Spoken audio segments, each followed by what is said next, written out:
Well done, John. What do you put that win down to tonight? It was a funny old game. Certainly was a game of two halves. I think the character that we showed in defence in the first half, even though we're down 10-0, stating the obvious to say we weren't playing well, but they kept defending their try line, and we were able to turn a little bit of possession around, had a bit of energy with the ball, and it created opportunities. It can be a simple game at times. We probably complicate it at times, but I thought at the end of the day, the character we showed to be only down by 10 at half time, I think that won us the game. Did you have a bit of here we go again going around in your mind at half time though? Yeah, well, you can't keep talking about the same thing and expect different results. So the players spoke really well at half time in Aidan and Zach. They addressed the group just about, basically we had to keep playing football. We're 10 points down, which is nothing in the modern game, but we weren't going to do it by tucking the ball under our arm and just trying to get through sets. They had to be brave, play football, and I suppose the footy gods in the second half smiled on us. I asked this, John, just based on what Darryl Powell's just said in here. Were you able to influence the referee at half time? Oh, did Darryl say that, did he? Yeah. He's one to talk, isn't he? Well, he did say that as well, in fairness. No, I got no comment on that. I didn't influence the referee. I didn't talk to the referee at all. Didn't speak to him at all? Did not say a word to the referee. Did you, in the tunnel, say things that he could have heard that might have influenced his performance? Well, that's a different story. I didn't talk to the referee. What did you make of the change in the referee's performance in the second half? Look, we didn't get nothing go our way in the first half. We didn't get a penalty. We didn't get a 6 to go, and I thought I was questioning our players about fighting in the ruck as they were walking up the tunnel. But that, like I said, mate, you've asked me about referees before, and I've just refrained from commenting on them. When we've lost, people have asked me about referees, and I've not commented, so I'll leave it at that. What did you make of Herman and SASA and Night Show, wasn't it, in the second half up the middle? Yeah, just they were able to play the amount of minutes. Thank God they did, because we were in all sorts of trouble with our interchange. Just on the back of energy, right across the board. I thought our outside backs did a tremendous job early in the tackle count. Our kick chase was really good in the second half, and it just gave us some field position to play a bit of football. You'll be getting sick of being asked about Zach Hardaker's performances as well. Yeah, he just gets better every week. Words don't describe it. No one, unless you've played the game, it's really hard to comprehend how he can come up with such big plays, time after time after time after time, and just look to have more energy than anyone else on the field. It's a real rare gift. You had 3 HIA interchanges, 2 fails. Is that right?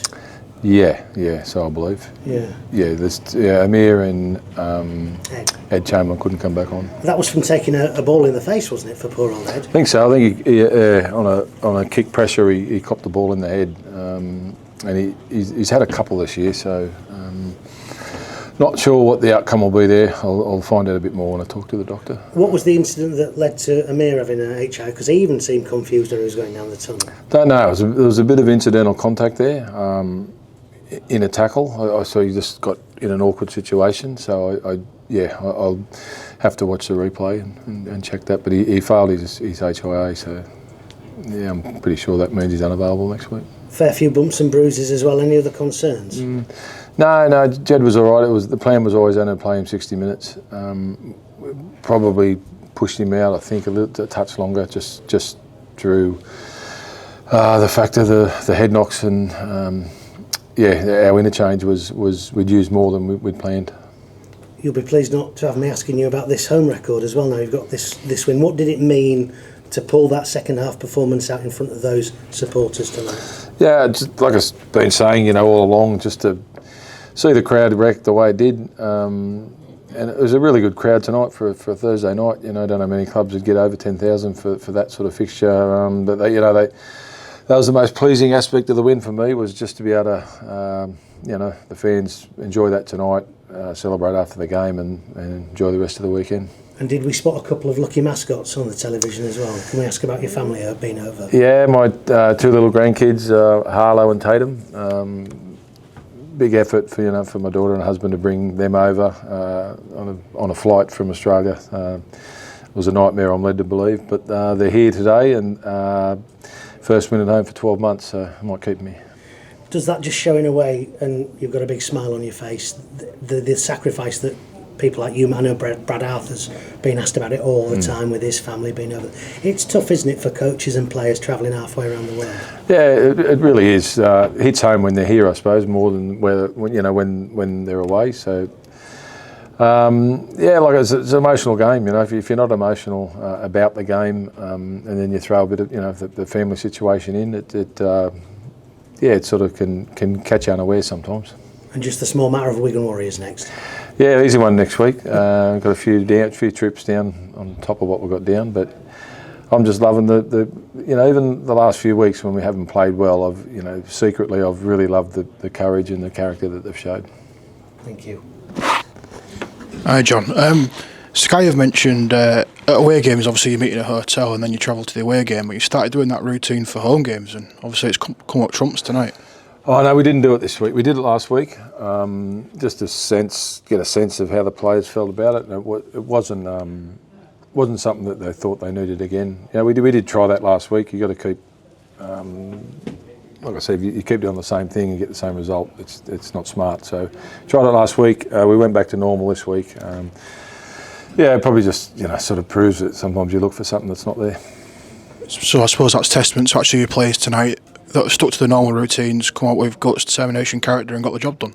Yeah, all that on the back of a short turnaround and just a bit of a lack of confidence. You can't go out and tell players to be confident. That don't work. They've got to go out there and earn that confidence in each other. And I thought on the back of the first half that was going to be hard to do, but I think that they did it in the second half. Cade Cuss played his last spell at the game at hooker. I mean, what were your thoughts on him? Because he was a big part of getting your middles on a big roll on. Yeah, with the possession we had, he's dangerous. He's very smart. We sort of signed him as a hooker come half. To play off the bench and if we got injuries to do a role there. So tonight was a chance with injuries to play longer minutes in the nine, and he just adds a bit of a dimension to our attack. I suppose that's important. If Amir has obviously filled his HIA and will be out next week, it's good that you've got a ready-made answer there with Jack Charles coming in as well. Yeah, it was. Charlesy come on and was, he was nice and composed. Kicked a really crucial goal, which would have been really hard on a young fella. So, we'll have a look at the game, and that's probably the obvious way we'll go. Just nice to win on a Thursday and have those couple of days to think about it. What did you say to your players yourself at half time? Then we spoke about the rest, but once you got back in the changing room, what did you say to them to try to turn this around? No, I didn't say much at all. I just spoke about how resilient they were in defence. I think at half time we'd made over 200 tackles to their around 100 tackles. That's just you just can't do that in the modern game, and expect to win football games. But when they scored the try and it went to 10-0, I thought if we went in at 4-0 at half time, I thought that's a win for us, because we were nowhere near where we needed to be. But that grit and character was there, and all what was spoke about was in the second half really came from Zach and Aiden, just about playing brave. How important is that leadership? Because it's something Aiden in particular shown all year really. Yeah, he had a carry just on half time. Where we were doing nothing with the ball because we were coming off our own try line. It was our own fault. But he took a carry just on half time, which I think he did it last week when he scored the try. Just hit it up where a front row would normally hit it up, and broke 3 or 4 tackles. And that's what leadership is. When things aren't going well, you get out there and you change it on your own. You spoke at the start of the year about the 2 young wingers, Lewis and Harvey, inspiring the rest of the side with the energy and the volume of work they were getting through. Looks like they've got back to that. That sort of workload in recent weeks. Harvey and Lewis, they're carrying the ball time and time again. Yeah, it's a long season for those guys that they haven't played a lot of Super League and haven't probably experienced tough levels of footy week in, week out like they are at the moment. And probably both of them at different stages have had periods where we've got Tommy Briscoe sitting there. Do you rest him? But I think they learn from being on the field, and hopefully that the pair of them have both come through that hard part of the season, which is generally through the middle. They've come through it well. Like tonight, they were enormous, especially in the first half when the middles all they did was tackle. Got back on side and carried the ball really brave into a wall of fresh defenders. I thought they were great. Lewis Martin, that's his 20th try of the season now, and obviously the winning try tonight. It's a big moment for him. Yeah, and he had to do a lot of work. Sometimes the wingers get some tries on a platter. That one was certainly not on a platter. I think he had 3 guys in front of him and he had to power his way over and got the ball down. So yeah, that was a a sign of a really good winger to be able to score in that situation. 2 massive boys out there, 6 foot plus, and carry hard, and lots been made of them for 3-4 years now as they've come up through teenagers, but they seem to be really making the mark now in Super League. Yeah. I just like the way they took it upon themselves to get us out of some positions that we're in, down deep inside our own end. Don't think either of them made an error tonight. They would have had a lot of carries, a lot of metres, and as a middle, it's certainly, it's a good feeling that when the wingers are bringing the ball back to you. I suppose there's a key message for the squad there as well in getting into that rhythm, getting that fluency, like you say, catch the ball, play the ball. Keep doing that, you're going to get results. Yeah, I think the game sort of showed that tonight. It was first half we didn't do it, second half we did do it, and there were no brilliant tries. They were just tries on the back of possession and good players running hard with the ball. Hi John, I'm pleased with you for Jordan Rapana he's had some criticism, hasn't he, on social media, etc. How pleased are you for him to get that try tonight? Yeah, over the moon for Jordan. He's a real competitor. He's a real team man, and I'm not too worried about the criticism because it doesn't come from anyone in the know. It hurts though. He's got kids and he's got family, and it's not nice when things are personal. But he's answered it like we said he would. He's a champion of the game. You sort of bag him at your will. And how much of does it feel like a relief tonight to get that monkey off the back? It is. You can talk about it all you like about it. It's not been there. It's there. The fact is we hadn't won a game at home for a long time. There's been some reasonable performances, but at the end of the day, everyone wants just to see a win in the column. So really pleased that we don't have to talk about that anymore, and we've still got a lot of games to go. So that's our challenge now to prove that it wasn't lucky, and we can do it again. And again, back into 6th place in the playoff places again. Does it feel like? Does it need to now be that siege mentality? We've got something to hold on to here. It's probably as a group we haven't really spoken about semi-finals. We know they're there. We know where we're sitting. Like people tell us, and I'm sure the players look. But it's something that I have made a point at not talking too much about. Because there's such a long way to go, and so many things can happen in between now and then. Just trying to be consistent with our performance, arrest the problems that we've been having over the last month, and we start again next week. It's another challenge next week. If we play as we did in the first half tonight, we're going to have to be just as strong again defensively, and that's that'll be really tough against Wigan. John, you mentioned Jed that he was fine.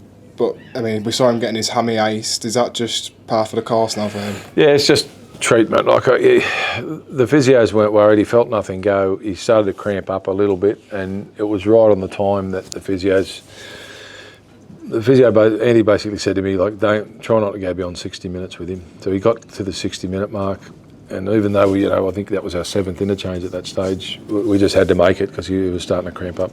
With Amir, is there a chance that Deneve gets recalled this week? I haven't even thought about that, to be honest with you. We'll have to look at it. I was really happy with how Cade went when he went on. We'll talk about that when we meet as coaches tomorrow, but just going to enjoy that win for the moment. Just away from the game, Sam Lasoni got announced last night. How pleased are you to be welcoming him? I think it's an area of the game that's going to make us better. He's a very strong carry. He's a tackle breaker. He's a try scorer, and I think in the right environment, he's going to be a danger for whoever he's signed with. Fortunate, he's chosen Hull FC.